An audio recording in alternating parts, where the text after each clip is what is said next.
ऐसे निकलेगा अंत समय में हरि नाम। वृंदावन के एक महान संत थे। वे एक आश्रम में रहते थे और जहाँ भक्ति और शांति का वातावरण था। संत रोजाना बिहारी जी के दर्शन करते और धाम वृंदावन की परिक्रमा करते।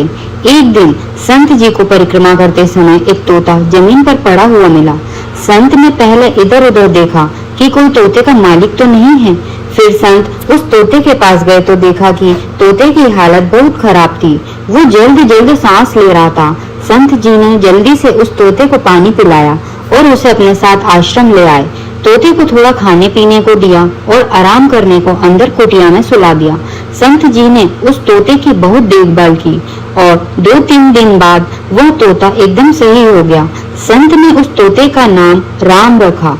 वो तोता हरा भरा, चंचल, बहुत बुद्धिमान था। संत ने उस तोते को बच्चों की तरह पाला और उसे अपने साथ भक्ति में लगा लिया। संत जी ने उसे गीता के श्लोक भी सिखाए।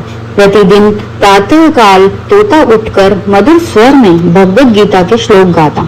आश्रम में जो भी आता वह उस तोते की दिव्य वाणी सुनकर अभिभूत हो जाता।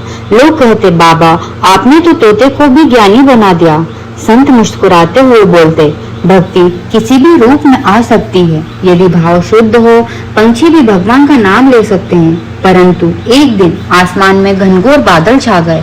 वातावरण में अजीब बेचैनी थी। उसी दिन एक बिल्ली दबे पांव आई और अचानक तोते पर झपट पड़ी।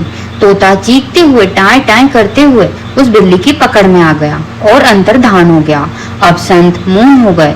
वो ना ही कुछ खाते और ना ही कुछ पीते, बस एकटक देखते रहते। लोगों ने देखा कि जो बाबा सदा मुस्कुराते रहते थे वो आज गहरे चिंतन में डूबे हैं।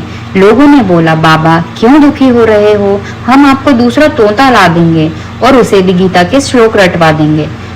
संत ने शांत स्वर में उत्तर दिया, मैं तोते के चले जाने से दुखी नहीं हो रहा, परंतु मैं उस क्षण से दुखी हूँ जब बिल्ली ने उस पर झपटा मारा।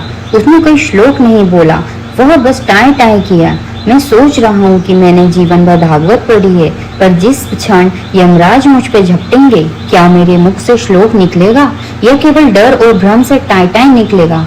इसीलिए महान पुरुष कहते हैं, ज्ञान और भक्ति को इतना अपने अंदर तक उतार लो कि वो केवल जुबान की ही नहीं, आत्मा की गूंज बन जाए, ताकि संकट के समय भी केवल वो मुख से निकले जो ईश्वर की ओर ले जाए, ना कि भय की। सच्चा ज्ञान वही है जो कठिन समय में भी तुम्हारा साथ न छोड़े, और सच्ची भक्ति वही है जो मृत्यु के क्षण में भी तुम्हारा साथ न छोड़े और ईश्वर का स्मरण कराए। अगर वीडियो पसंद आई हो तो कमेंट में जय श्री राधे कृष्ण लिखें।